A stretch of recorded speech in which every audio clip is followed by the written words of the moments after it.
Empezamos el día 12 de abril, donde tuvimos la presencia de José Antonio Pérez Tapia, que nos comentó el tema de la posverdad y la destrucción cínica de la democracia.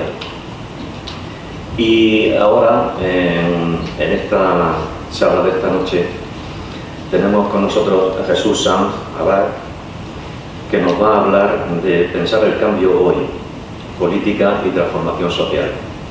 Jesús Sanz es profesor de Antropología Social en la Universidad Complutense de Madrid. Y sus principales temas de interés están relacionados con los movimientos sociales y los vínculos entre inmigración y desarrollo y consumo responsable. Es miembro de diferentes organizaciones y movimientos y que están relacionados con los movimientos ecologistas, la soberanía alimentaria, el consumo responsable. Ha publicado Feminismo y Justicia, un libro que es Cómo pensar el cambio hoy, completo, y después, junto con Óscar Mateos, también otro que es Cambio de época, cambio de rumbo. No voy a decir mucho más, entre otras cosas porque me lo ha pedido. De hecho, que no cuente más cosas, que se pone nervioso. Así que, sí, sin ya devorarnos más, tiene la palabra. Bueno, buenas tardes, noches, ¿me oye? Sí. Bueno, estoy un poco sorprendido por varias cosas, ¿no? Primero me siento abrumado por los ponentes estos del ciclo y piensa que algo hace un chico como yo en un lugar como este, ¿no? Con Tapias, con Yayo Herrero y con gente, pues, bueno, que tiene empaque, ¿no? Y luego por la hora, tenéis unas horas muy raras aquí. Pero bueno, está bien, veo que funciona, que lo ponen a las 8:15 y la gente sabe, porque Así que nada, en otros sitios estas cosas suelen ser más pronto, pero bien, está bien. Bueno, vamos a ver qué tal será. Os cuento un poco qué había preparado, ¿vale? Es básicamente, voy a hacer mi intervención en 3-4 grandes momentos. Una primera va a ser un análisis a la realidad. No voy a decir muchas cosas nuevas, y voy a decir, mucho de lo que voy a decir está recogido en el último cuaderno. Tampoco me da tiempo a pensar mucho más desde entonces, además porque he tenido una niña mientras tanto, que está dando vueltas por Murcia, en algún lugar. Y entonces, pues, voy a diferenciar esos 4 momentos. Un primero, una mirada al momento actual. La segunda, ¿desde dónde? Una vez que hagamos esa mirada al momento actual, ¿qué situación tenemos? ¿Qué miradas tenemos? Porque se habla mucho de cambio desde esferas muy diferentes, y hacia cómo podemos pensar el cambio en un sentido transformador, emancipatorio, darle una vuelta a qué requisitos, a cómo podría construirse ese cambio. Una tercera pasa por los diferentes ámbitos de trabajo, ¿vale? Desde donde se puede abordar. Hablaré de 3 grandes esferas, ¿vale? De la esfera individual, la esfera comunitaria y la mediación sociopolítica, y haremos una revisión de cada una de ellas y qué pasa con los diferentes actores que suceden ahí y que hay. Y una última pues será las conclusiones. También deciros que la presentación, que no tengo ningún problema en pasarla, entonces la paso a José Antonio, que es la persona que me contactó y demás, y al cual pues estoy agradecido por la invitación, por supuesto, y que os la haga llegar, y si esto sirve para algo, pues para eso está, ¿vale? Bueno, pues vamos allá, a ver qué tal sale. Estoy un poco además atontado porque he venido hace no mucho y bueno, pero bueno, a ver si nos vamos entrando en calor y nos cogemos confianza. Bueno, vamos a hacer una primera mirada por cómo entendemos cómo es el momento que nos toca vivir, ¿no? Además de fastidiado. Pero bueno, vamos a hacer una revisión por diferentes ámbitos, para luego pasar, una vez que centremos en el análisis, desde dónde podemos pensar el cambio en el momento actual. Bien, la primera cuestión que quiero resaltar es cómo vivimos en un momento histórico que podemos caracterizar como de cambio de época. ¿Por qué de cambio de época? Porque de alguna manera las coordenadas que guiaban los últimos decenios pues se han transformado, y al menos voy a presentar 2 cuestiones por las cuales se han transformado. Si lo miramos en el contexto del Estado español, bueno, pues hay una serie de consensos que nacen de la transición, ¿no? De la Constitución, pero también, por ejemplo, pues de los acuerdos posteriores de la Moncloa, esto es el 78 y demás, pues que se han puesto en cuestión en los últimos años. El 15M tenía un punto de eso, ¿no? De impugnar esa mirada que había. Y junto a esos acuerdos, ¿no? También que tienen que ver, por ejemplo, con el plano territorial, pues como hay toda una serie de tensiones, ahí está el tema de Cataluña y otros, ¿no? Pues que se están poniendo y que están poniendo en cuestión la arquitectura que se había dado institucional de los últimos 35 o 40 años. Y junto a eso hay una mirada que tiene que ver más con lo que sucede en el contexto europeo. Los años que van tras la Segunda Guerra Mundial a los años 80, 70-80, son años donde se consolida el denominado estado de bienestar, ¿no? Que de alguna manera es un pacto entre capital y trabajo mediado por el Estado. Se garantiza la libertad de mercado, por otro lado se garantiza unos derechos sociales que se reconocen como universales, derecho a la salud, a la educación, prestación por desempleo, jubilación y otros, ¿no? Y el Estado es de alguna manera el mediador en ese plano. Bien, desde los años 70-80 se da una transformación de eso, algunas de esas cuestiones, de esos temas pasan a ponerse en cuestión y junto a que se da ese proceso, eso se acelera todavía más desde el año 2008 en adelante. Y es lo que hace, luego lo veremos, pues que haya habido un malestar creciente, ¿no? Entre otras cuestiones, y que se haya de alguna manera puesto en cuestión ese papel del Estado como garante, como papel redistribuidor de la riqueza y al mismo tiempo como garante de según qué derechos y de la protección social sobre los ciudadanos. Eso es básicamente contexto, un contexto de cambio de coordenadas en el que nos movemos. Pero si vamos, voy a intentar ir muy rápido por 5 esferas diferentes para caracterizar esos cambios y qué hay detrás, qué factores han dado para entender un poco el momento en el que nos movemos. Si empezamos por el plano económico, hay que destacar básicamente una cuestión, y es el tránsito que se da desde los años 70-80 hacia la consolidación de un capitalismo financiero. Desde esos años, el grueso del capitalismo se centraba en la producción de bienes y mercancías, pero lo que hoy nos encontramos en los últimos 15-20 años es que el papel preponderante lo tienen pues agentes que tienen que ver con la esfera financiera. Fondos de inversión, agencias de calificación, por ejemplo ahora estas iniciales últimamente que están de moda, las SOCIMIS, ¿os suenan?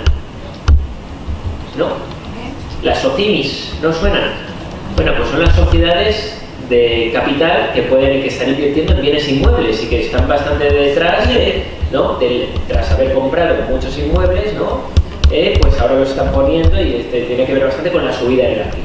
Bueno, creo que el ejemplo de las SOCIMIS, y que por cierto tienen desgravaciones fiscales, creo que el ejemplo de las SOCIMIS, que son las primeras que se me ocurren, ayudan bastante a entender cómo hay una serie de actores que tienen que ver con el ámbito financiero y que están condicionando muchos ámbitos, ¿no? Ahí está, ese, por ejemplo, en el plano del derecho a la vivienda, en la cuestión de la vivienda, pero esto lo podemos extender a muchos ámbitos y que tienen incluso en cuestión, pueden llegar a poner hasta en cuestión, bueno, pues a tener un gran poder de decisión o un gran poder de presión sobre las decisiones que se puedan tener en tal país, ¿no? Si hay un ataque a la deuda de un país, por ejemplo, pues eso tiene sus efectos y puede llevar a apretar las tuercas a que un país pues tome según qué medidas que son dolorosas normalmente para la población.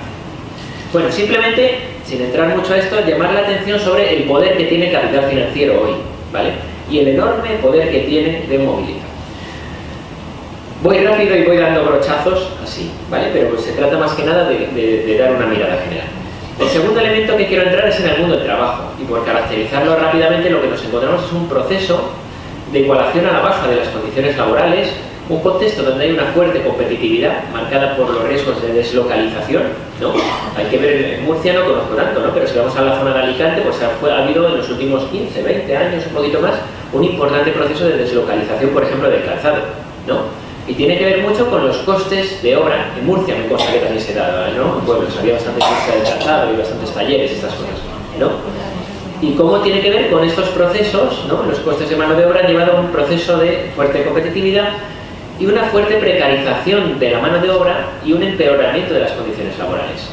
Aquí hay un público de edad madura. Si preguntásemos a muchos de los aquí presentes, es probable que a lo mejor han tenido un trabajo en su vida. ¿Cuántos de los aquí presentes han tenido un trabajo en su vida? La típica, unos cuantos, que empezaron con 16, 17, 18 años en la fábrica o en donde fuese y no han durado. Si hiciésemos esta pregunta entre mis chavales, entre los alumnos que doy clase, ¿qué saldría? Pues solo hay que dar datos como un tercio, creo que es el 30% de los contratos que se hacen ahora mismo en España son inferiores en duración a una semana. ¿no? Entonces eso habla también de cómo se ha precarizado y el horizonte que se ha generalizado en el mundo laboral pasa por la precarización, ¿vale? Vamos al plano sociopolítico. En el plano sociopolítico, ¿qué nos encontramos? Pues quiero destacar un par de cosas. La primera, lo que un sociólogo que falleció recientemente, Zygmunt Bauman, denomina el divorcio entre poder y política para caracterizar el mundo de hoy. ¿Qué es esto del divorcio entre poder y política? Pues que mientras la política sigue teniendo como principal esfera de representación el plano institucional y el plano de los Estados-nación, solo hay que ver cuando llegan las elecciones en cuáles en las que hay más participación, en las elecciones generales. Cuando votamos a la Unión Europea, pues la participación baja mucho, ¿no? Y la Unión Europea tiene mucho peso en según qué decisiones que afectan luego a través de directivas y demás en nuestras vidas. Pero seguimos pensando, los ciudadanos siguen pensando sus coordenadas en las cuales se manejan, sigue siendo la de los Estados-nación. Y frente a eso que nos encontramos, un poder que se maneja a escala global y con cada vez más ámbitos de decisión que se manejan en esa escala global, ¿no? Pensar, por ejemplo, en la crisis financiera de 2008 o en decisiones que han tenido que tomar países, ¿no? O la influencia que haya pasado, pues en Grecia Syriza puede ganar las elecciones, pero la presión que tienen otros actores supragubernamentales, Troika, Fondo Monetario y demás, pues afecta sobre las decisiones, ¿no? Entonces, mientras el poder se maneja en una escala global, la política tiene menos margen de actuación porque sus coordenadas siguen estando en ese Estado-nación. Y además que nos encontramos que eso está, entre otras razones, ha generado una crisis del Estado-nación. ¿Por qué? Porque seguimos teniendo mecanismos territoriales para dar respuestas a cada vez fenómenos que tienen un carácter más global. La capacidad de maniobra que tiene un Estado para dar respuestas ante retos como el cambio climático pues es limitada. La capacidad de respuesta que tiene un Estado para dar respuestas a retos como los refugiados medioambientales que puedan darse por las consecuencias del cambio climático es limitada, o la que pueda tener para dar respuestas a una crisis financiera, o para dar, por poner otro ejemplo, una hipotética catástrofe nuclear. Es decir, tenemos problemas cada vez de carácter más global y los mecanismos siguen siendo territoriales, siguen anclados casi en el siglo XIX. ¿Qué nos encontramos? En buena medida, como consecuencia de esto, ha habido una crisis de la democracia representativa. Y esto ha tenido luego otras consecuencias, que ahondaré más adelante, ¿no? Porque cada vez más decisiones se toman en espacios de decisión ajenos a los espacios donde reside o donde se representa la soberanía popular, es decir, el Parlamento. Hay otros actores, Comisión Europea, lobbies de presión, la Troika, que tienen un enorme peso, ¿vale? Y entonces eso lleva a una desafección hacia la democracia, ¿vale? Y una crisis de la idea de representatividad. De ahí el grito en el 15M de no nos representa. ¿Qué tal vamos? ¿Vamos bien o no? Sí. ¿Alguien se pierde? ¿Voy más despacio o no? Vale. ¿Alguien se le pone mal cuerpo? Bueno, luego entra la mirada esperanzada. Vale. ¿Eh? El mal cuerpo lo traes, hombre, pues tenemos que salir de aquí con mejor cuerpo, entonces. Habrá que hacer aquí un ritual. Bueno, como consecuencia de eso, se da en el fondo una subordinación de la política al poder financiero. Cuando cuento estas cosas recuerdo titulares como los de cuando Dilma Rousseff ganó las elecciones hace unos años, recuerdo al día siguiente, un periódico, en otro momento progresista, hoy no se sabe qué es, y de gran tirada nacional, titulaba algo así como: Dilma ha ganado las elecciones, ahora tiene que tener ha obtenido la confianza de los brasileños, ahora tiene que obtener la confianza de los mercados. Bueno, pues ese tipo de cosas que hemos naturalizado, que hemos normalizado, que hemos interiorizado, nos habla de, bueno, en qué medida la enorme capacidad que tienen algunos agentes del poder financiero, fondos de inversión, agencias de calificación y demás, sobre países y espacios donde reside o está representada la soberanía. También, ¿qué nos encontramos? Pues, y esto es una tendencia que se ha acentuado en los últimos años, un aumento de una profunda desigualdad a nivel fiscal entre las rentas de capital y del trabajo. No es simplemente un dato, esto es la distribución de la recaudación, ¿no? Por parte de la agencia tributaria. Sabéis que los impuestos, básicamente hay tres grandes impuestos que constituyen el centro de la recaudación, ¿no? El IVA, un impuesto al consumo; el IRPF, un impuesto a las rentas del trabajo; y el impuesto de sociedades, un impuesto a las rentas de capital. Pues fijaos lo que ha pasado y veamos cómo se han repartido los costos de la crisis, ¿no? Fijaos cómo la recaudación entre el 2007 y el 2014 del IRPF es más o menos similar, Pero fijaos qué pasa entre la del impuesto a sociedades en el 2007 y la del impuesto a sociedades en el 2014. Ha caído una recaudación de 26.000 millones de euros. Puedo aceptar que hay una menor actividad empresarial en esos años, pero no desde luego en esos términos y en esa cuantía. Con lo cual lo que nos habla es que la crisis ha servido también como de alguna manera proceso para ahondar en un modelo de desigualdad a nivel fiscal y este tipo de cosas pues que trabajan en el centro con el que colaboro, como es el Justicia, ¿no? A través de la plataforma de la fiscalidad justa, y ¿no? Uno de los últimos cuadernos que ha escrito el director del centro, Xavi Casarovas, va de esto, ¿no? De cómo ahondar o algunas propuestas hacia una fiscalidad justa y cuál es la situación, ¿no? ¿Todo esto que ha generado? Pues un aumento de la desigualdad, de la polarización social y del aumento del malestar social. Y esto en España tiene unas determinadas coordenadas, pero si lo llevamos a otros países de Europa o de otros contextos, se repite el fenómeno más o menos parecido. Hay un malestar de fondo que luego volveré a ver, para ver qué tipo de salida se está dando a ese malestar. ¿Qué nos encontramos?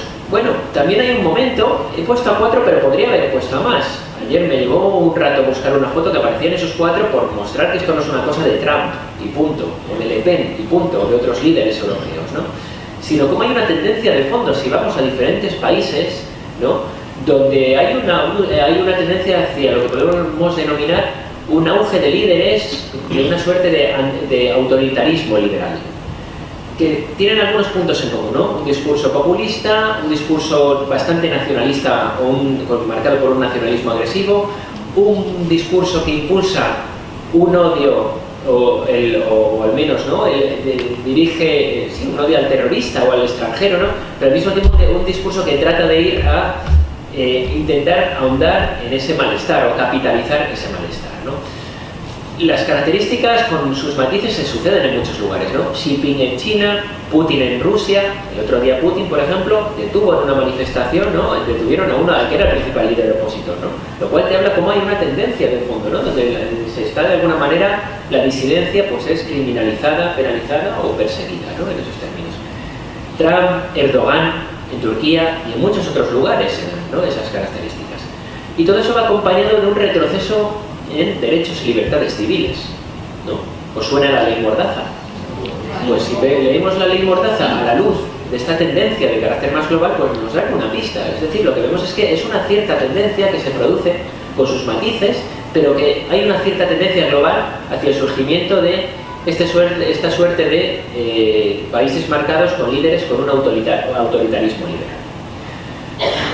Todo esto en un marco de fondo, ¿no? Y es el de, si vamos al plano cultural e ideológico, lo que nos encontramos es una sociedad marcada por el individualismo, la atomización del individuo, ¿no? Esto es obvio, el neoliberalismo, junto a un triunfo económico, sobre todo ha tenido un triunfo de tipo cultural. Nos cuesta pensar en alternativas, ¿no? Que no estén marcadas por el mercado. Y en parte se basa en una forma de repetir y normalizar una mirada del mundo que se ha construido en hegemónica, que podemos resumir en 6 palabras, casi. Estado mínimo, individualismo y libertad de mercado. Fijaros, con esas 6 palabras, estado mínimo, individualismo y libertad de mercado, tenemos casi todo un programa político. Y de una forma u otra presentada, ese discurso, esa mirada de la realidad, ¿no? Esto lo expresaba muy bien Margaret Thatcher. Cuando Margaret Thatcher le preguntaban qué era de lo que estaba más orgullosa, ¿sabéis lo que contestó? Tony Blair. ¿Por qué contestó Tony Blair, Margaret Thatcher? Porque hacía ver cómo incluso la alternativa, Margaret Thatcher, ¿no? Supuestamente de los laboristas, había asumido muchos de los principios que estaban en la base, ¿no? De una determinada mirada al mundo, que había normalizado una mirada del mundo que estaba muy marcada o que era bastante cercano a esos principios. Es decir, se había reducido mucho el margen de maniobra de la posible alternativa que se podía construir.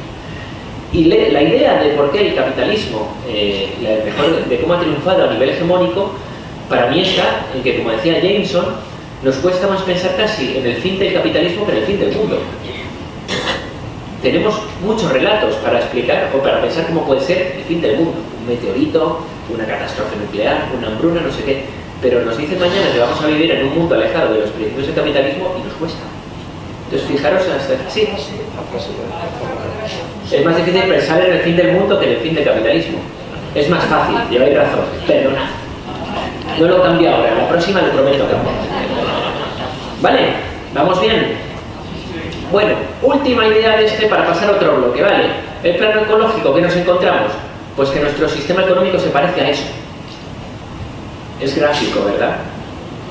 Básicamente, un sistema marcado por un motor, que es la esperanza en el crecimiento indefinido, el pensar, y esto lo desarrollará muchísimo mejor de lo que lo puedo contar yo, Yayo Herrero, cuando venga, en 15 días, y es la creencia de que puede darse un crecimiento ilimitado en un planeta con recursos limitados, y en nombre de ese crecimiento ilimitado, en el cual se va avanzando, pues vamos de alguna manera gastando energía y recursos, ¿vale? Y de alguna manera ese es el motor en el que nos estamos. Todo eso en un contexto donde cada vez se hacen más evidentes, aunque nos cueste mirar hacia atrás, pues como hay un modelo productivo insostenible, nuestro sistema está centrado en un modelo productivo insostenible, y donde los síntomas de la crisis ecológica, tanto en la escasez de energía y de recursos, como en las consecuencias que tienen los, pues de alguna manera, los desperdicios, no me sale la palabra, los desechos, los residuos que generamos, ¿no? Pues son cada vez más evidentes. Ahí está el tema del plástico, ahí está el tema de la capa de ozono, ahí está el cambio climático, y entonces empezamos a entrar en lo que algunos autores denominan la era de las consecuencias. ¿Por qué la era de las consecuencias? Entramos en un escenario imprevisible. Para que os hagáis una idea, la última vez que en la Tierra, en la corteza terrestre, subió 1 grado la temperatura fue hace 14 millones de años. Con lo cual, fijaos si estamos entrando, se está discutiendo qué supone si sube la Tierra, va a subir a través del cambio climático 1 grado o 2 grados en los próximos decenios. Las consecuencias ya están ahí, la era de las consecuencias, porque ahora lo que nos queda y la responsabilidad que tenemos como las generaciones que ahora nos toca habitar la Tierra es de alguna manera, a través de cómo gestionemos esto, cuáles van a ser los efectos. Las consecuencias están ahí, pero está por ver en qué medida mitigaremos los efectos o qué tipo de consecuencias habrá, ¿vale? Entonces nos toca vivir en un mundo que va a estar marcado por los efectos de desestabilización en el clima. Yayo Herrero seguro que hablará mucho más de esto. Ayer leía una noticia que se estima que en un decenio habrá cerca de 130 millones de refugiados ambientales. Entonces imaginaos lo que va a suponer eso en términos también, ¿no?, pues de inestabilidad política, de conflictos y etc. Bueno, si se os ha quedado mal cuerpo, lo entiendo. Este es nuestro mundo, o al menos es la mirada que trato, pero bueno, tenemos que mirar con cierta esperanza, intentarlo. Antes de llegar a eso, quiero hacer una reflexión, ¿no?, y que es un poco el origen del cuaderno que planteamos. Llega el 15M y hay toda una serie de procesos donde la palabra cambio está en muchas esferas, ¿no? La palabra cambio, se hablaba de las marchas de cambio en un momento dado, ¿no?, que aglutinaba las diferentes mareas que se habían dado, diferentes movimientos sociales en defensa de los servicios públicos. Se habla de la marcha de cambio que convocó Podemos, compartido las marchas de cambio. Ciudadanos también hablaba de cambio en la última campaña electoral, o se habla de los ayuntamientos del cambio, es decir, el cambio estaba ahí presente, pero son de actores que presentan el cambio en coordenadas muy diferentes. Pero fijaros, el cambio como significante estaba sobrevolando, lo cual nos habla de un malestar ante el estado de cosas actual. Hay un malestar y la cuestión está hacia qué dirección vamos. Esa situación que se daba en España es extensible a la Unión Europea. El referéndum que dio lugar al Brexit se pensaba como una oportunidad para dar un cambio de rumbo. Trump apelaba al cambio, Macron celebraba la victoria como una oportunidad para cambiar Francia y la Unión Europea, es decir, la idea de cambio estaba presente. Lo que nos encontramos es una invocación al cambio desde ámbitos muy diferentes y que tiene un combustible, que es el malestar de base que hay en muchos sectores de la población, ¿vale?, para transitar hacia nuevos espacios, ¿no? Y como una consecuencia, pues una crítica al estado de cosas y al establishment como situación, ¿no? Si lo llevamos al plano español, por ejemplo, pues el bipartidismo en los últimos años ha caído mucho, pero si lo llevamos, por ejemplo, en Italia está a punto de consolidarse un gobierno donde aparece por dos fuerzas que tienen en común una cosa, que es el discurso crítico ante los partidos tradicionales, en este caso Forza Italia y el Partido Socialista, lo que es el Partido Demócrata en Italia. Es decir, hay una situación de malestar, la cuestión está hacia cómo se capitaliza. Y en ese malestar y hacia cómo se capitaliza hay básicamente dos miradas, ¿no?, simplificando mucho lo sé, ¿no?, pero un poco por plantearlo, ¿no? Una primera mirada que es si se profundiza en gobiernos marcados por ese autoritarismo liberal, gobiernos un poco la línea donde lo que hay es medidas marcadas por una ley mordaza o por retroceso en derechos civiles, marcadas por el disciplinamiento del factor trabajo, ahí está la reforma laboral, por cuestiones marcadas por la criminalización de la disidencia. Hace 2 días hay un juicio por una serie de bomberos, ¿no? O ahí tenemos el caso de Operars, o el caso de Elena Maleno, ¿no? Personas que, por oponerse a cuestiones como es denunciar lo que está sucediendo en el Mediterráneo con toda la crisis de los refugiados, son criminalizadas. Y eso va acompañado por lo que algunos autores denominan una ciudadanía diferencial. ¿Qué es esto de una ciudadanía diferencial? Que los derechos sociales, o el acceso a los derechos sociales, ya no se piensan en términos universales y como derecho a la salud es el mejor ejemplo, sino se piensan de forma fraccionada. Dividimos a la población en sectores y según en qué sector está, graduamos el acceso a los derechos o no. Y eso lleva, por ejemplo, a que si cogemos el decreto 1612 en el caso de la sanidad, pues lleva, por ejemplo, a que a aquellas personas que están en situación irregular se las haya excluido de la atención sanitaria. ¿Seguís el argumento? ¿Lo veis? No, lo que es la atención. Pero fijaros qué paradoja. Esto se ve muy bien cuando uno analiza cómo son el acceso a los derechos sociales en la migración o el derecho a la ciudadanía. Tenemos a crisis de refugiados y cómo se está persiguiendo y dificultando el acceso a la situación, por ejemplo, el caso, ¿no?, de los manteros en Madrid, las dificultades para acceder a un permiso de residencia, y esa misma situación coincide con un contexto donde una persona que invierta en una vivienda tasada en 400.000 euros obtiene automáticamente un permiso de residencia permanente. No sé si sabéis que esto existe, que en los últimos años han disparado, ¿no? Y tenemos a muchos chinos y rusos que han obtenido un permiso de residencia permanente por comprar una vivienda tasada en 400.000 euros. Entonces, fijaros qué tratamiento diferenciado se está dando del acceso a la ciudadanía en esos términos. Eso convive pues con una mirada que ahora entraremos a ella, ¿no? Pero es donde quiero llevarlo, que es a cómo buscar una transformación y una emancipación social y pensar en otro tipo de miradas, ¿no? Pues que ahora entraremos, ¿no? Desde mi punto de vista tendría que pasar por 4 ejes, que hablan de la democracia radical, que lleva a repensar el trabajo y a construir una economía al servicio de las personas, o que asuma cuestiones como la crisis ecológica y los límites a nivel ecológico y que piensen cómo ordenar una transición ecosocial. Eso simplifico mucho, pero es un poco en la coordenada en la que nos encontramos. Un malestar de fondo que está alimentando ese cambio, un discurso del cambio que prende, pero proyectos sociopolíticos, proyectos, ¿no?, que son muy diferentes y que ahí es donde se está jugando la batalla en el momento. Ante eso, ¿qué podemos plantear? Bueno, cómo pensar hoy el cambio y algunas nociones que es donde quiero situar esta segunda parte, ¿vale?, de la charla. ¿Qué nos encontramos si vamos a la noción de cambio? Pues bueno, la primera idea, fijaros, estamos a 50 años, en mayo del 68, se conmemora este mes, y lo que nos encontramos es una crisis de las utopías enorme, ¿no?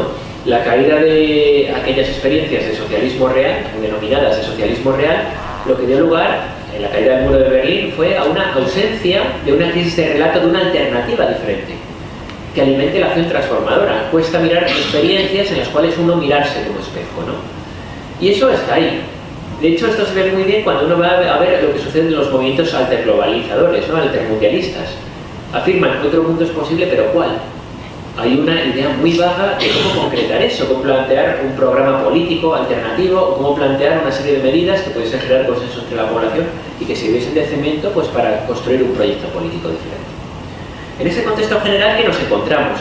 Pues una mirada también cómo se está transformando. Si el siglo XX la idea de cambio estaba muy clara, ahí estaba un poco el papel que jugaban la vanguardia de algunos actores, el partido, ¿no? La idea del partido, y casi sobraba decir qué partido, ¿no? Cuando se hablaba del partido según qué ámbito se sobreentendía, ¿no?, que se estaba refiriendo al partido comunista y a la idea de vanguardia, o el papel que jugaban los sindicatos o la clase obrera, ¿no?, y demás, la clase obrera sobre todo. El cambio hoy en muchos ámbitos se piensa de una forma diferente, sino como una idea dinámica, flexible y abierta, ¿no?, donde es tan importante el procedimiento como el resultado final, y donde la transformación, lejos de estar a partir de un partido, lejos de ir a partir de una agenda establecida por una vanguardia, se fija en torno a una red diversa que se va entrelazando en torno a objetivos compartidos. Pero claro, esto es una idea muy vaga hasta llegar a ciertos consensos que puedan servir, pero que nos hablan un poco de cómo hay una crisis en la política, sí, pero también tenemos una crisis de la metapolítica y de relatos alternativos que nos ayuden a construir o a mirar con una mirada esperanzada, ¿no?, y a construir un programa diferente a ese neoliberalismo, ¿no? ¿Vamos bien? ¿Nadie se marea? ¿Sí? Bueno, de verdad. ¿Qué nos encontramos? Bueno, también hay una transformación, ¿no? También hay una crítica, ¿no? También la idea esa en el siglo XX que perduraba o en muchos contextos de una sociedad más hombre, lo digo conscientemente lo de hombre, ¿no? Porque se pensaba poco en una mujer nueva, más en un hombre nuevo, ¿no? Lo digo con ironía. Con esa idea mitificada, ¿no? Y frente a eso, la idea que perdura o en muchos ámbitos es cómo transformar, ¿no? Y cómo avanzar en procesos iniciados en ese grupo que vayan entrelazándose, estableciendo alianzas en torno a colectivos cooperando. Pero eso también nos lleva a una pregunta. En otro tiempo se pensaba que la clase obrera iba a ser el motor de cambio. ¿Qué sujeto político puede ser hoy quien entrelace? ¿Quién puede ser? El 15M tuvo mucha presencia de jóvenes. Pero ahí, si lo llevamos al plano actual, quizá el único movimiento que hoy en día está siendo pujante es el feminismo. Y está teniendo, ¿no? Porque cada vez un salto cualitativo brutal, introduciendo nuevos temas en la agenda política. Bueno, han surgido cosas interesantes, ¿no? Ahí está el movimiento en defensa de las pensiones en los últimos meses. Pero la pregunta que nos podemos hacer también es en base a qué sujeto puede construir, puede ser de alguna manera el que esté como primer elemento ahí, pues introduciendo, pensando ese cambio. Más preguntas que nos podemos hacer es si tiene cabida un proceso así dentro de un marco capitalista. ¿No? La socialdemocracia pues aspiraba a través de reformar ese capitalismo a ponerlo en vereda, ¿no? A ponerlo. Y lo que nos encontramos es que quizás esa socialdemocracia pues ha fracasado en los últimos años, ¿no? Y se ha visto superada y desbordada. Y hay hechos que están ahí. La socialdemocracia y el estado de bienestar fue posible en un determinado momento, que era el de la segunda mitad del siglo XX, donde hacía falta mano de obra, pero donde no era tan evidente la cuestión de la crisis ecológica. Y ahí está la cuestión de cómo satisfacer las necesidades básicas con un límite que está cada vez más presente, que son los límites ambientales, y cómo avanzar hacia un modelo postcapitalista, ¿no? Donde a pesar de la ausencia de relato alternativo, pues nos ayuda a llevar por otros caminos diferentes, pues a este autoritarismo liberal o a este neoliberalismo del cual estamos hablando. Bueno, algunas preguntas que dejo ahí para ver un poco cómo lo que tenemos es una crisis de relato y una crisis de cómo construir, cómo hacer una agenda cerrada en torno a la cual plantear. ¿Cómo podemos pensar ese cambio? Pues desde mi punto de vista debería tener 4 ingredientes, ¿no? El primero, la cuestión de la justicia. La desigualdad hoy está alcanzando niveles escandalosos, ¿no? Seguramente estamos en el momento de la historia donde la desigualdad alcanza más niveles escandalosos.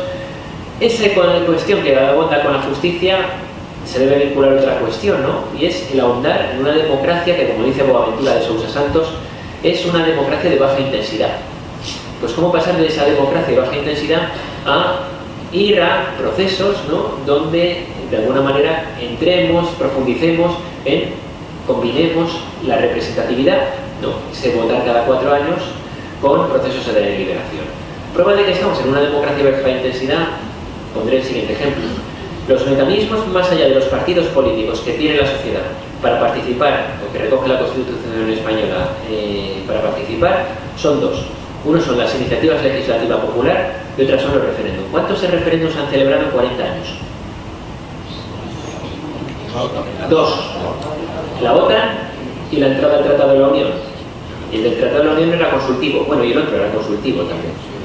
¿Sabéis cuántas iniciativas legislativas popular que hace falta presentar 500.000 de firmas? Que no está mal. ¿Se han presentado? 90 y tantas. ¿Sabéis cuántas se han aprobado? 1. Oye, 39 años es el 78 o 40 no está mal, ¿eh? No parece que vayamos sobrados en participar. Bueno, pues eso nos habla, ¿no? Hay un camino, y más cuando hay hoy esferas, experimentos y posibilidades, ¿no? De profundizar en ese papel de la democracia. Un tercer elemento, ya lo he mencionado antes, ¿no? Pero sería la cuestión de la crisis ecológica y la idea del límite y la necesidad de asumir que justicia social y justicia ambiental son indisociables y verlo como 2 caras de la misma moneda. Generalmente el movimiento ecologista y el movimiento obrero se han llevado mal, ¿no? Históricamente se han llevado mal, en muchos casos, porque el movimiento ecologista se veía como una cosa de clase media con la nevera llena, de gente con la nevera llena, y el movimiento obrero pues lo veía como una amenaza para lo que podía poner en peligro los puestos de trabajo. Hoy las miradas han cambiado un poquito más, ¿no? Y cada vez más miradas, ya yo Herrero profundizará mucho más en esto, nos habla de cómo el ecologismo social, sobre todo como corriente, justicia social y justicia ambiental son ámbitos entrelazados y no se pueden separar una de otra. Prueba de ello es ese dato. Se espera que en los próximos decenios habrá 130 millones de refugiados ambientales. Y los refugiados ambientales son además aquellas personas que están en situación más vulnerable y en países más empobrecidos, ¿no? Un ejemplo de cómo las consecuencias, además de una cuestión como el cambio climático, de la cual no son ellos directamente responsables, no son en mucha menor medida, afecta sobre todo sobre los más vulnerables. Y por último, y cuarto eje, una economía que esté al servicio de las personas y no centrada en la acumulación. El ecofeminismo lo denomina una economía centrada en la vida y no en la acumulación, ¿vale? Donde todas las personas se les permita desarrollar una vida digna. Y aquí entrarían desde propuestas, una apuesta por la economía social y el cooperativismo, pues a lo mejor ahondar en experiencias o todo un debate que hay ahí sobre nociones como renta básica, trabajo garantizado y demás, ¿no? Que nos están hablando de cómo es la necesidad también que tenemos de repensar la idea de empleo. Bueno, estas son de alguna manera los 4 ingredientes que creo que tendrían que estar en esa propuesta de cambio, ¿no? El límite, crisis ecológica, la economía, profundización en la democracia y la lucha por, de alguna manera, por una mayor sociedad más justa, ¿no? En términos de justicia social. ¿Qué vías tenemos? Nos quedan 2 partes, las vías, y luego haremos un repaso a qué podemos hacer en diferentes ámbitos. Si vamos a las posibles vías del cambio, lo que veo son 3 grandes vías, ¿vale? Para luchar por ese cambio social. O podemos organizar 3 grandes vías. Una primera, la vía de los contrapoderes; una segunda, la vía institucional; y una tercera, la vía de la movilización. Las 3 vías son complementarias, pero obedecen a lógicas diferentes, ¿vale? Luego ahondaré en algunas de ellas. Si vamos a la primera, ¿qué nos encontramos en la vía de los contrapoderes? Pues la que apuesta es por actuar en lo que denominan los intersticios del capitalismo. Y la idea, ¿cuál es? Apostar por la creación de múltiples experiencias que aquí y ahora y a pequeña escala ya estén operando bajo unas lógicas que no estén marcadas por los principios de la acumulación capitalista y que rijan por otros principios, ¿no? Y que estén construidas desde valores vinculados a la igualdad, la solidaridad y demás. Ahí englobaría muchas experiencias de cooperativas, hay experiencias de energía renovable, ahí hay muchas experiencias que tienen que ver con grupos de consumo, por ejemplo, y experiencias de este tipo, ¿no? Que permiten espacios de socialización diferentes, ¿no?, a los valores hegemónicos que están ahí presentes. En esta vía, ¿por qué se apuesta? Básicamente por actuar en aquellos espacios de autonomía con lógicas ajenas al mercado, ¿no? Y siguiendo el principio un poco, muy traído o con mucha inspiración del mundo zapatista, de cambiar el mundo sin tomar el poder. En ese cambiar el mundo sin tomar el poder muchas veces se parte de la necesidad o la posibilidad de partir de necesidades compartidas. Ahí os pongo algunas cuantas, ¿no? El mercado social, todo lo que tiene que ver con REAS, ¿no? Hay REAS Murcia y la Red Estatal de Economía Alternativa y Solidaria, experiencias de cooperativas de energía renovable, grupos de consumo, movimientos de banca ética, todo este tipo de experiencias, ¿no? Que lo que tratan es de, sin apelar a un cambio institucional o dejando el cambio institucional para otros actores, ir construyendo alternativas, ir construyendo un tejido que vaya haciendo que se vaya socializando otro imaginario de valores, asumiendo, como decía un antiguo profesor mío, decía, se vive en el capitalismo pero con discreción. Pues es algo así, ¿no? Vivir en el capitalismo pero con discreción y construyendo otros espacios de socialización diferentes. ¿Algunas ventajas que posee esta vía? Bueno, pues permite espacios de socialización en valores alternativos y eso pues tiene un componente moralizador. Son una herramienta emancipadora que también permite, ¿no?, pensar que el cambio es posible a partir de lo cotidiano. Conozco a muchas personas que a partir de las pequeñas experiencias de este tipo, ¿no?, pues poco a poco van interiorizando una serie de cuestiones que están ahí, van, ¿no?, a partir de la participación en un grupo de consumo, por ejemplo, que a lo mejor uno empieza únicamente por el tema de tomar una alimentación más sana, y este tipo de cosas, se va preguntando otro tipo de cosas y va dando otros pasos posteriores, ¿no? Y no son laboratorios que nos ayudan a experimentar, ¿no?, y a pensar de formas diferentes a las hegemónicas. ¿Algunos límites de estas vías? Bueno, tienen limitaciones de crecimiento más allá del umbral. Está estupendo que haya una cooperativa como Som Energia, que tiene cerca de 40.000 socios cooperativistas ya. Pero claro, en un país con 46 millones, 40.000 socios cooperativistas son muchos, pero quedan muchos todavía por convencer, ¿no? Y además para lograr unos cambios de transformación estructural.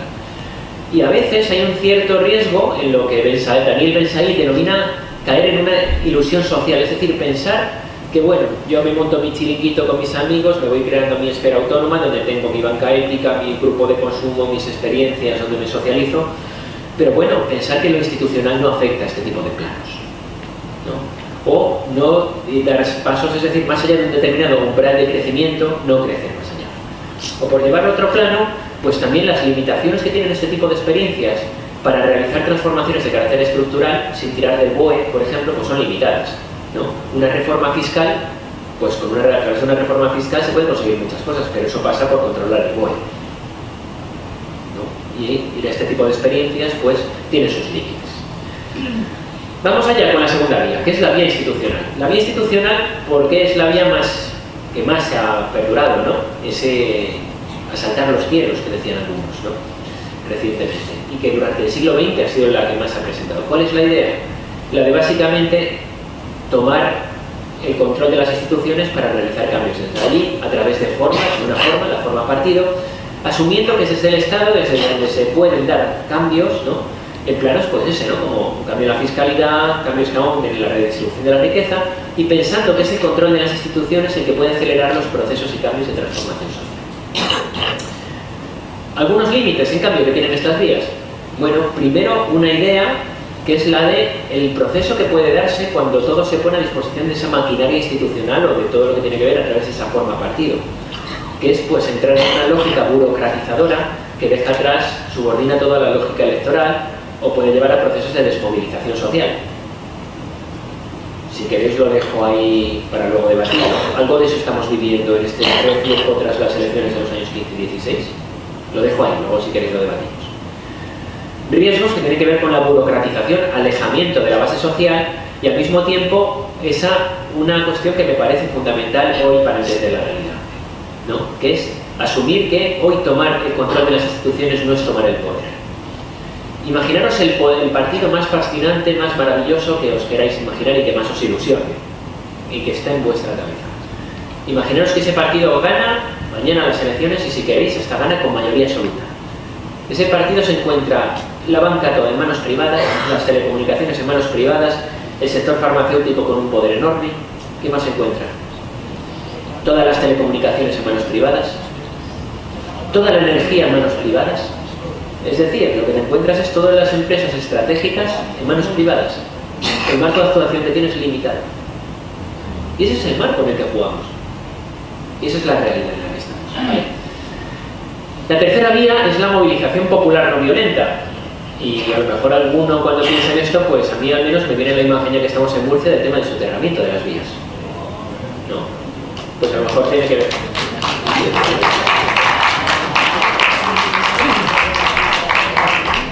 Eso no me lo esperaba. Me sirve para beber agua y lo aplauso. Bueno, ¿cuál es la idea en el movimiento de la movilización popular no violenta? La cuestión de la idea de que, bueno, a través de la movilización sostenida y a veces acompañada de la no violencia, se puede llegar a una situación de un carácter disruptivo donde, bueno, pues transforme realidades. Claro, esto apuesta por toda una vía que pasa pues por ir a objetivos que sean factibles en el corto plazo para que funcione y funciona normalmente en lugares donde hay, o en contextos donde hay un contexto social, ¿vale? O un consenso social muy amplio sobre ese ámbito, ¿vale? En esos contextos, movimientos que sean factibles a corto plazo, pues se apoya a la movilización popular y no violenta como elemento que sea útil como un incentivo para trabajar de forma conjunta. Pongo el ejemplo de Yo sí Sanidad Universal, que era un movimiento que apostaba por la desobediencia civil frente al decreto 1612, ¿no? Que negaba la atención sanitaria. Podríamos poner algunos más, ¿no? Pero bueno, es una cuestión, una tercera vía, y se considera la no violencia como una apuesta, ¿no? Que trata de de persuadir desde la moral, la capacidad pedagógica y de optar por la presión social como vía. Algunas cuestiones que dejo ahí, simplemente las tres vías para pensar, ¿no? Sobre todo me interesa destacar cómo el plano institucional y el plano del poder, hoy tomar el poder no pasa por tomar las instituciones. Las instituciones son una condición necesaria pero no suficiente. Pero como una mirada más global también, creo que tenemos que tener una mirada más global de la política, ¿no? De la acción sociopolítica. Nos encontramos algunas cuestiones relacionadas con las diferentes vías. La primera tiene que ver con la escala. La vía de los contrapoderes en el plano local puede ser muy interesante, pero a partir de un determinado umbral, pues tiene limitaciones. O si queréis, fijaros lo que ha pasado en segundo contexto. Syriza gana las elecciones, pero fijaos lo que pasa en el marco de la Unión Europea y las limitaciones que tiene son atroces. O los ayuntamientos estos denominados de cambio pueden gobernar en algunos sitios, pero las limitaciones que se encuentran vía ministerio, vía asfixia financiera, pues son importantes, ¿no? Y además, otra cuestión que no siempre prestamos atención, ¿no? Y es cómo obedecen estas vías a diferentes lógicas de actuación. Pongo un ejemplo que me parece que es bastante vinculante, o que se entiende bastante bien. Imaginaros que el partido más estupendo que queráis gana las elecciones en Murcia.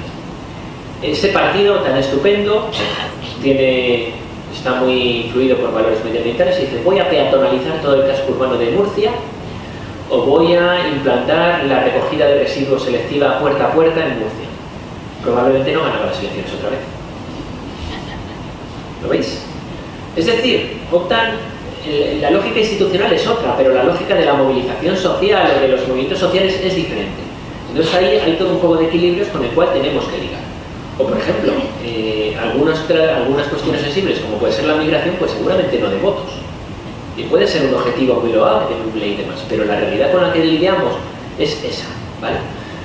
Entonces eso nos habla de la necesidad de complementariedad entre diferentes vías y bueno, cómo tiene que haber dos ámbitos que se combinen. Por un lado, regular por arriba, crear mecanismos en el plano institucional y global que sean, bueno, que nos ayuden a dar pasos, pero desbordar por abajo. Podemos tener iniciativas maravillosas en grupos de consumo, en el plano ecológico y demás, pero si por arriba Trump no firma el acuerdo frente al cambio climático, poco hacemos. Y al revés, en el plano institucional se pueden hacer cosas estupendas, pero si no hay una transformación de las subjetividades en el plano de abajo, esos cambios no perduran y no están ahí. De ahí que la importancia que tiene la subjetividad y los espacios de socialización.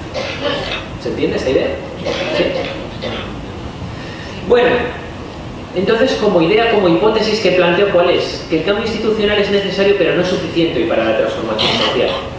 Y que los cambios tienen que pasar por procesos sociales que vayan más allá de lo institucional, por esto que os decía antes. Porque lo institucional, la capacidad que tiene hoy es limitada respecto a otros ámbitos, ¿no?, donde se juegan las castañas también. No puede haber una transformación global sin un proceso de cambio en las subjetividades. Y esto en la cuestión de la crisis ecológica se ve súper bien. El ejemplo que os ponía está ahí, ¿no? Si no tenemos un cambio en las subjetividades y asumimos la idea de la crisis ambiental o de la crisis ecológica, los cambios y la necesidad de una transición ecosocial, no vamos a ir muy allá. Pero claro, esto también es duro, porque decir a alguien que tiene que renunciar a la escapadita del fin de semana, pues esto no nos gusta a nadie a priori.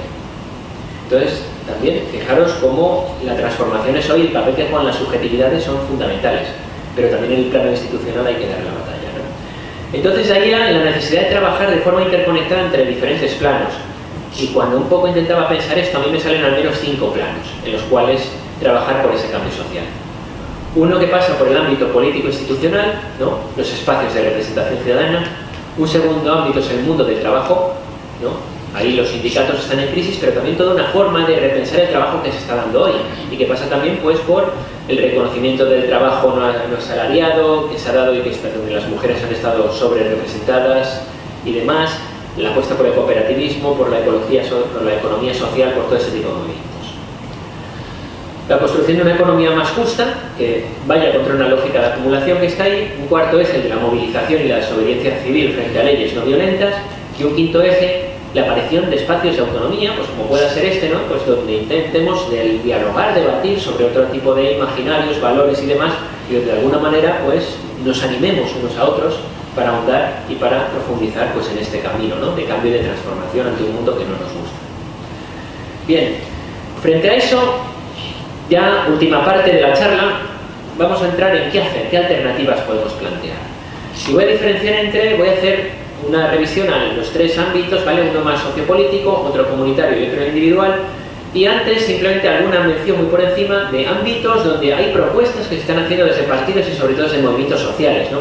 En el ámbito de la deuda y del déficit no me da tiempo a entrar mucho en ello, pero frente a eso, para apuestas como la auditoría ciudadana de la deuda, la fiscalidad justa, la tasa Tobin, el impuesto a las transacciones financieras. Frente al paro y la precariedad, pues propuestas que se están haciendo como la de la horquilla salarial, es decir, que dentro de una empresa haya unos límites entre el salario más alto y el más bajo, la renta básica, el trabajo no remunerado garantizado, el reconocimiento del trabajo no remunerado, las apuestas que apuestan por la participación ciudadana y la democracia radical, apuestas que profundizan frente a la mercantilización de la vida cotidiana como la soberanía libertaria que están, o frente a la crisis ecológica, pues la necesidad de repensar el modelo económico y que pasan pues por iniciativas como las iniciativas en transición, el de crecimiento, el buen vivir y otras. No me da tiempo a entrar en ellas. En el cuaderno que hicimos Óscar y yo entrábamos en algunas de ellas y las explicábamos brevemente, pero bueno, al menos mostrar cómo hay alternativas que desde movimientos sociales sobre todo pues están tratando de plantear. Lo que me parece más interesante, y es donde me quería centrar, es en, bueno, si no nos gusta lo que hay, hemos visto que el cambio pasa por diferentes alternativas, ¿qué podemos hacer? Cuando el cuaderno este lo escribía, no digo nada nuevo, pero trataba de sistematizar un poco, ¿no? Pues qué se puede o desde qué espacios podemos trabajar por el cambio social. Y me voy a centrarme en esas tres esferas: la mediación sociopolítica, la mediación comunitaria y a nivel individual. En la mediación sociopolítica, ¿qué nos encontramos? Bueno, los partidos han visto cuestionado su papel tradicional como canalizadores de las demandas y se han quedado en infraestructuras, en estructuras obsoletas, ¿no? De ahí que sea fundamental repensar los partidos políticos como esferas donde se dé, ¿no? Y aquí el otro día, pues con Tapias,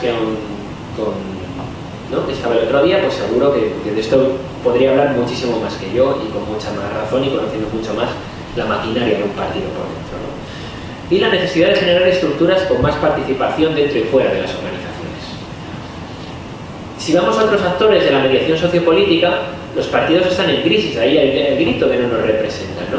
Y más cuando ha habido otros cambios, como Internet, que ha puesto en cuestión el papel que pueden jugar los partidos para canalizar las demandas, cuando Internet pues permite, de alguna manera, facilita mucho esas formas de comunicación entre gobernantes, gobernados y demás. Si vamos al ámbito de los sindicatos y el mundo del trabajo, lo que nos encontramos es un proceso de debilitamiento por diferentes razones, que no da tiempo a entrar mucho: pérdida de conciencia de clase. Los sindicatos, como decía Joan Coscubiela, les ha pasado como a los koalas, no, ¿cómo se llamaba? A los pandas. Él ponía esta metáfora. Los pandas están en peligro de extinción, ¿por qué? Porque el clima, el ecosistema donde ellos vivían eran los bosques de bambú. Los bosques de bambú se hacen más pequeños, los pandas están en peligro de extinción. Los sindicatos, su lugar de socialización, su lugar de espacio tradicional era la fábrica. En la medida que ha habido un proceso de transformación productiva, se ha dado de la deslocalización, hemos ido hacia una sociedad donde los servicios predominan mucho más que la producción de bienes y servicios en la fábrica, en el sector industrial, pues han perdido el clima, ¿no? donde tenían fuerza, sobre todo en los años 80. Y eso también nos lleva pues, a la necesidad de repensar y de reforzar el sindicalismo, ¿no? Y demás. Adaptarse a nuevas realidades que hay. Ahora está lo de los riders y la nueva economía colaborativa, movimientos nuevos que surgen en sectores sorprendentes como es lo de las Kellys, ¿no? Y en sectores como el de las camareras del hogar, ¿no? O, por ejemplo, a otros ámbitos donde podrían ser interesantes y donde hay muy pocas experiencias de autoorganización, como es el de las personas desempleadas. Los sindicatos están organizados, o los sindicatos tradicionales, en torno al centro de trabajo. Pero claro, con la cantidad de experiencias y de deslocalización que hay por un lado y con un aumento del desempleo, hay muchas personas que quedan fuera de la órbita de actuación tradicional de los sindicatos. Bueno, nos encontramos además otros espacios donde pueden trabajar, ¿no? En la distribución social del cuidado y formas, ¿no? de trabajo no mercantilizadas. Se empieza a ver experiencias, ¿no? que piden el reconocimiento de todo lo que es el trabajo no de cuidados, ¿no? el trabajo que se da en el ámbito del hogar, donde las mujeres han estado sobrerepresentadas, ¿no? históricamente, o el apoyo al cooperativismo y la economía social y solidaria, ámbitos donde en el ámbito del trabajo pues se puede trabajar también. Si vamos a los movimientos sociales, dentro de ese panorama, en la esfera sociopolítica, partidos, sindicatos, vamos a los movimientos sociales, lo que nos encontramos es un repunte tras el 15M, pero tras ese año cierta desmovilización, y en buena medida eso se ha dado por la crisis o la pérdida de protagonismo de partidos y sindicatos, pero al mismo tiempo se ha dado en los últimos años dos cuestiones. Por un lado, un proceso de politización en nuevas capas de la población.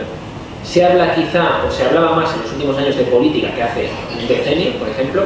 La mejor prueba de ello es que hoy tienes en la sexta o en los sábados noche, ¿no? que es cuando un debate de actualidad o de algo parecido a un debate político, ¿no? y demás, algo que hace 10 años, 15 años era impensable, lo cual habla de un interés que está al menos ahí, ¿no? y demás. Pero unos movimientos sociales que han sido fuertes en las calles pero débiles en los ámbitos de trabajo. Han sido fuertes a la hora de movilizarse en según qué ámbitos, pero cuando han tenido que llevarlo a estructuras más organizadas, más estables, como lo que sucede en los centros de trabajo, han tenido muchas más dificultades, ¿no? Lo que nos encontramos en esos movimientos sociales, por caracterizarlos, es que han sido capaces de generar nuevas formas de contrapoder. Ahí está la PA y la obra social de la PA, por ejemplo, ¿no? Que han permitido, pues bueno, poner en valor cuestiones como el tema de los desahucios, ¿no? En primer plano. Pero como, bueno, las dificultades que están teniendo para sostener las demandas más allá de los ciclos de protesta electorales y los riesgos que hay también ante, bueno, pues la frustración que puede llevar al no ver satisfechas sus demandas, ¿no? El tema de los desahucios ha habido mucha movilización, pero de unos años para acá, pues quizá el tema se ha quedado ahí más estancado. En los movimientos sociales quizás solo hay un movimiento que podríamos presentar que está siendo ahora mismo con repunte, que es el del feminismo, ¿no? Y el del 8 de marzo ha sido un salto cualitativo en eso. Y por cerrar el paradigma y por cerrar esta mirada a la medición sociopolítica, podemos ir a ver qué pasa en las ONGs. Lo primero sobre las ONGs es que obedecen a un espectro súper amplio, en parte no gubernamental, engloba actores súper diferentes, ¿no? Y ahí encontramos desde ONGs que hacen abiertamente incidencia política, otras que se centran en el asistencialismo acrítico, ¿vale? Y las mismas ONGs tienen dilemas importantes. La principal quizá es su dependencia económica muchas veces de las administraciones. Lo que hace que para mantener cierta estructura pues tengas que pasar por una serie de procesos de burocratización y de gestión, ¿no? Pues que a lo mejor van en contra de los principios, ¿no? Que podría haber. Y cómo tienen que estar ahí lidiando con sus contradicciones continuamente. Pero las ONGs, desde el punto de vista sociopolítico, a mí me parecería interesante destacar dos cuestiones sobre ellas. La primera es que es un espacio de socialización prepolítica fundamental. Si yo pienso en mi misma experiencia o en la de mucha gente que conozco, el paso por experiencias de voluntariado ha sido el primer paso para tomar conciencia, ¿no?, de luego una mirada sociopolítica más compleja, ¿no?, sobre el mundo, de preguntarte pues, sobre la pobreza, sobre la exclusión y sobre según qué cosas. Las ONGs también son súper útiles y súper necesarias para meter temas que a lo mejor no dan puntos desde el punto de, no dan réditos desde el punto de vista electoral.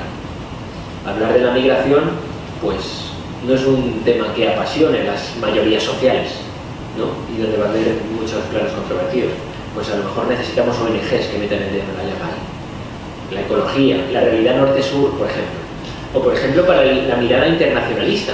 Si vemos, ahí hay una transformación brutal, ¿no? La sociedad de hace 30 años, 25, 30 años era mucho más internacionalista que nuestra sociedad. Tenía una mirada mucho más empática con lo que sucedía en otros contextos. Y bien, frente a las ONGs, paso de la dimensión sociopolítica, ya voy acabando, que os estoy ya abusando de vuestra paciencia. Quería hacer algunas pinceladas sobre la dimensión comunitaria.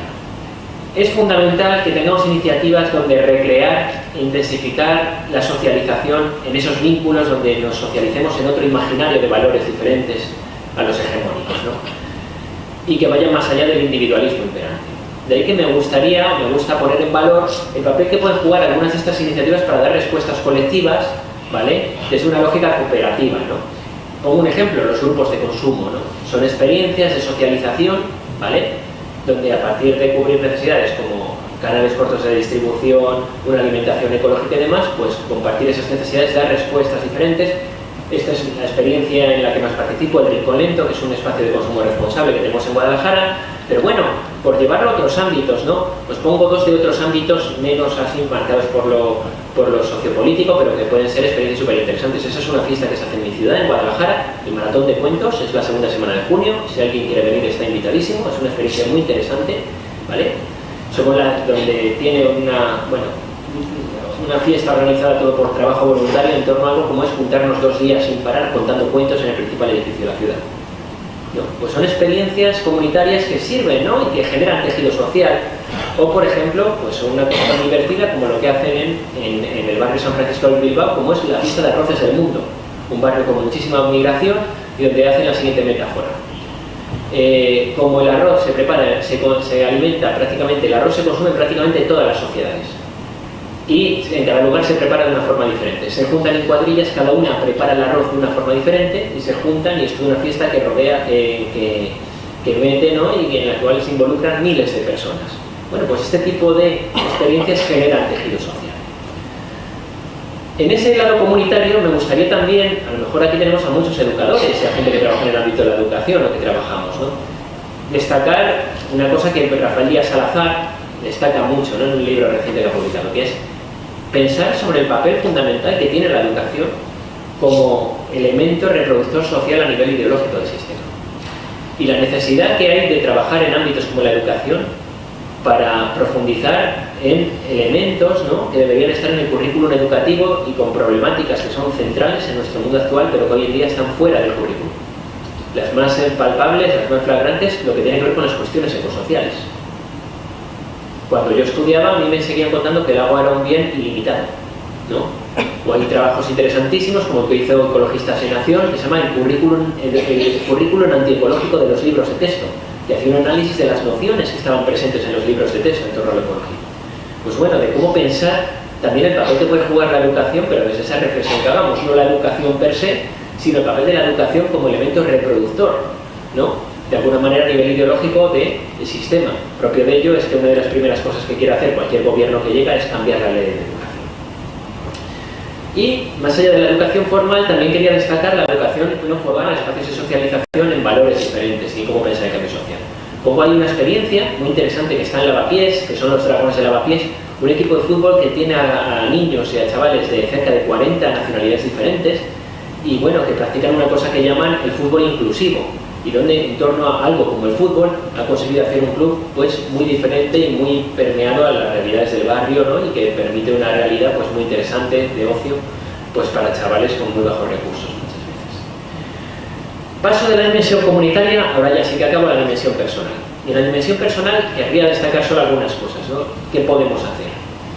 La primera es cultivar una mirada crítica hacia la realidad, ¿no?, y es información, buscar información alejada de los grupos de poder, ¿no?, y de desarrollar un pensamiento crítico y buscar información sobre paraísos fiscales y demás, ¿no? Son cosas que nos cuentan algunos medios de comunicación, pero que muchas veces están alejados de los grandes medios de comunicación. Antes os decía quién conocía que eran los socimis, pero el telediario nos suele abrir contándonos qué son las socimis o qué son las SICAP.